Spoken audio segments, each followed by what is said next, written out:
This short report focuses on two mission challenges, highlighting two trends that need to be overcome for this church to complete the proclamation of the three angels' messages.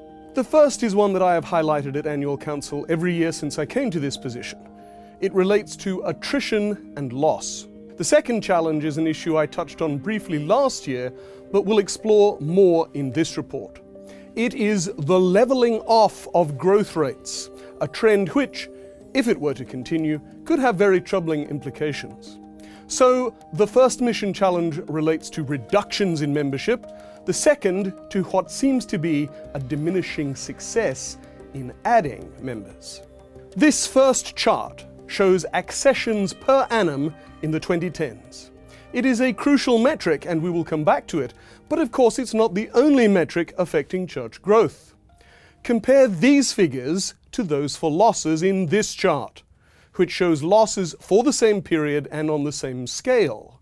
These are members who were dropped from membership, were identified as missing, or simply could not be accounted for in audits. You will note the high numbers in the preceding quinquennium as comprehensive membership reviews took place in many parts of the world, and yet in mid-decade that faltered. Thank you to church leaders who, in the last 2 to 3 years, have taken up membership review with renewed vigor. I want to pay particular tribute to our leaders in the Southern Asia Division who are undertaking the first major division-wide audit of membership. When church members turn their backs on the church and, as it were, hit the road, of course it has an impact on growth. This chart illustrates that impact by charting losses together with net accessions. You can see how the losses literally undercut the gains. So much so that there are places in every division where church leaders prefer simply not to record the losses. But the people are leaving. Closing our eyes to that is no substitute for closing the back door. Starting in 1965, the church counted not only baptisms and professions of faith, but also losses. And thus we now have 55 years of statistics on losses. This is the 5th year of showing versions of the next two slides, but each year I update the data. Since 1965, exactly 40,421,554 people have been members of the Seventh-day Adventist Church. Thanks be to God. Tragically, the number who have left has now passed 16 million. And our net loss rate has now ticked over above 40%. In the last 55 years, then, of the 40.4 million church members, at least 16.24 million have left. So there is the first challenge, reducing losses. Let us now turn to the second challenging trend. We are not having the evangelistic success that might be expected. Now, please be clear. I will be talking in the next few minutes about decreases in accessions and the accession rate, not about decreases in membership. But if the trend were to continue, it could have a significant negative impact on growth. Highlighting it now means there's the possibility of taking remedial action before the trend becomes very serious. Now, this slide shows the world growth rate for the past quinquennium. And as you look at it, you'll see that on the face of it, there is an obvious problem. But ongoing comprehensive membership reviews distort the growth rate.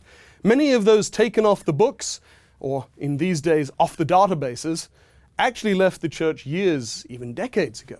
So the most reliable metric we currently have is accessions, because we do have confidence that baptisms, rebaptisms, and professions of faith are being reported pretty accurately.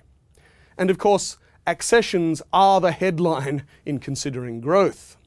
So let's look at this chart again. It shows actual numbers of accessions each year through the 2010s. Now, there's a considerable up and down in the annual figures for accessions, which of course is baptisms and professions of faith. There is no trend of consistently increasing growth in the number of accessions, but the church is growing, increasing every year. and we might reasonably expect that net accessions would regularly be increasing too. Yet they are not. And that becomes clearer when we look not at actual numbers, but at rates of increase and decrease. And if we look not at 10 years, but at 20 years, as in this chart. Again, let me stress, we are talking about accessions, not about membership. What we see here is therefore not a growth rate, but it does show the percentage increase or decrease in accessions each year. There's considerable volatility, which is to be expected. But it is striking that in 10 of the 20 years, accessions were lower than in the preceding 12 months. And yet remember, the church membership has increased in all 20 years. We might expect a couple of years in which accessions declined, but not 10 of 20. Our success in soul winning seems to be plateauing. We have more members than ever, but they are not winning noticeably more souls for Christ. There could be many reasons for that, but one I want to highlight is related to what should be powering the world church growth, church planting. As we all know, the more local churches we have, the greater presence in a community we have, the more opportunities we have to help people understand the Bible and find freedom, healing, and hope in Jesus. Let me underscore that in the next 4 charts, I will be giving figures for congregations, which is the combined total of local churches and companies. Now, this chart shows a steady rise in the global number of congregations. Again, this slide shows data for 20 years, and we see a steady increase. To God be the glory. But the chart shows the net numbers.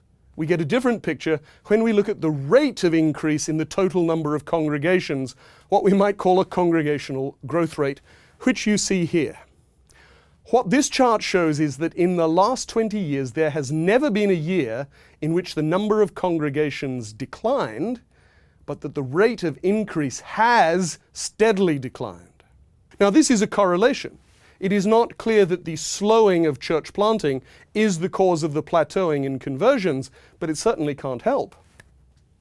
I suggest, however, that there is a twofold problem. First, church planting needs to be strengthened, and indeed that is emphasized in the I Will Go strategic focus.